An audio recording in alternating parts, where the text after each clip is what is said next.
practice today. Not so good on Tuesday. We had really good work this morning. Had a really good competitive third down and 1 minute period, and ready to get after it on Thursday and open up for any questions. For questions for Coach Muschamp, please press *1.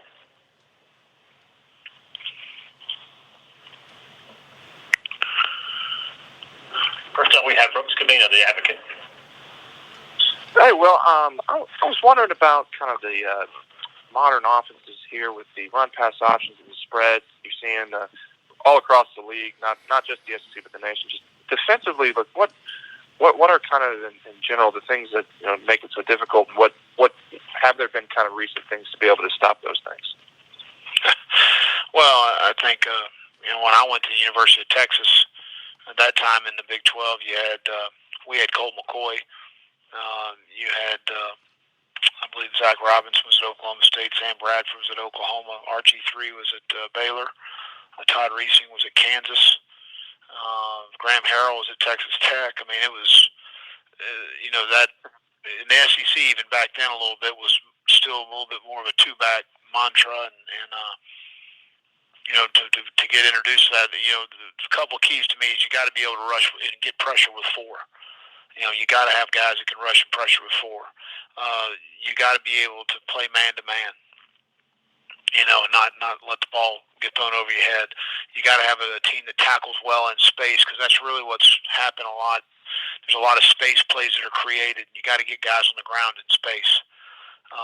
As far as those things are concerned. But I think those are three critical things you got to have. You got to be able to rush four guys, because you can't get into a pressure situation all the time. You got to have forms to play man to man when you can deny the ball and deny the ball downs, and you got to tackle and have guys that can play in space.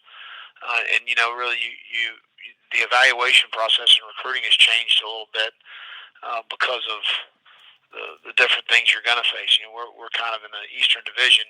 You still have some traditional two-back teams, so you still have to recruit some bigger linebackers that can go take on the two-back power and some of the run game that you're going to face in our league and who we've got to face every year. But you also are going to face the spread teams that are going to spread you out and run it, and some teams will spread you out and throw the football. So it changes a little bit how you recruit, as far as the players you're looking at.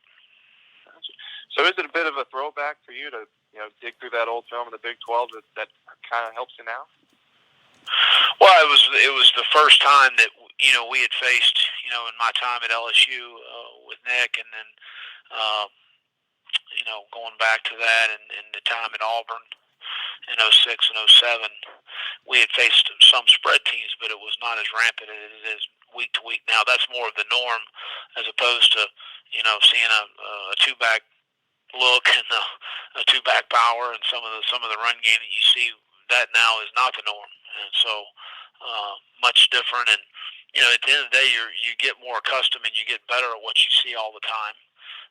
Whether it's on offense and you're seeing a 4-down front or a 3-down front all the time, or defensively when you face something all the time, you get more accustomed and you get better defending it. And you mentioned the change in time, and you mentioned your time at LSU. Would you have ever thought they'd be scoring this much points like this?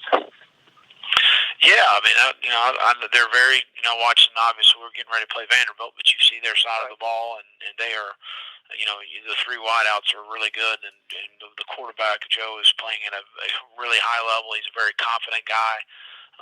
They've always had good backs. The left tackle, I don't know who he is or where he's from, but he's really good. He's one of the best offensive tackles I've seen in this league. And Cushionberry was a guy who was committed here, is a really good player, athletic inside. They're athletic up front. Steve Ensminger's doing a great job, and they're very explosive offensively. They got some really good talented guys and got doing some good things schematically. I appreciate it, Will. Thank you. Yeah. Next is Steve McGarrigle, the Associated Press. You had talked after the game Saturday about how difficult it was to cover Callaway and Jennings, Tennessee. I was just wondering about Jennings specifically. What is it that makes him such a good receiver, so tough to defend? Well, we've played him now for, 3 years. I think he was injured 2 years ago when we played them. Number one is competitive edge. The guy competes. He competes every down, whether he's blocking, whether he's running around catching the ball, and the guy competes, and then you appreciate that. But he's a bigger receiver, and he's able to get his body on people and then body himself into some catches, and both guys do that well. Thank you. Next is Hill McGranahan of the Big Spur.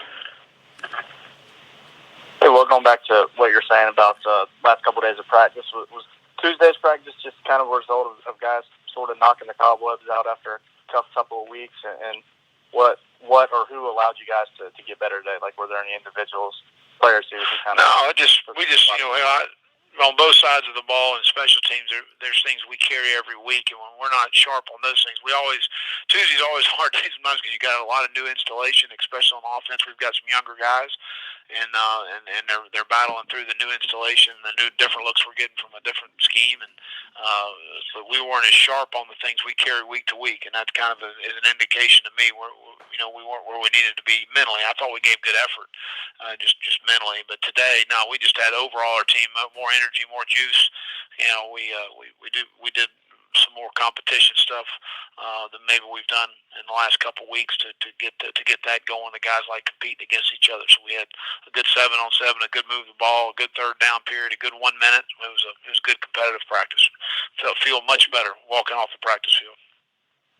And you've obviously talked a lot this year about how confident you are with the leadership and all those types of guys. Is it easier knowing when maybe things don't go well one day that you've got a good core of guys who are going to help make it better the next day? Absolutely.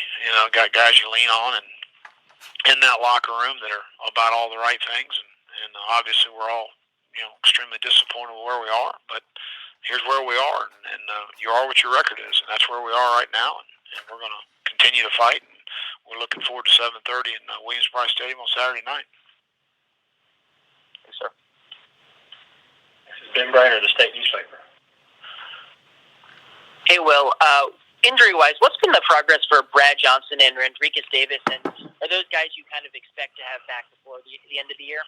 We're going to probably apply for Drake to be for a 6 year of eligibility. He's just not coming around as quickly as we thought, and we're still looking into getting Brad probably just 4 games in redshirt Brad.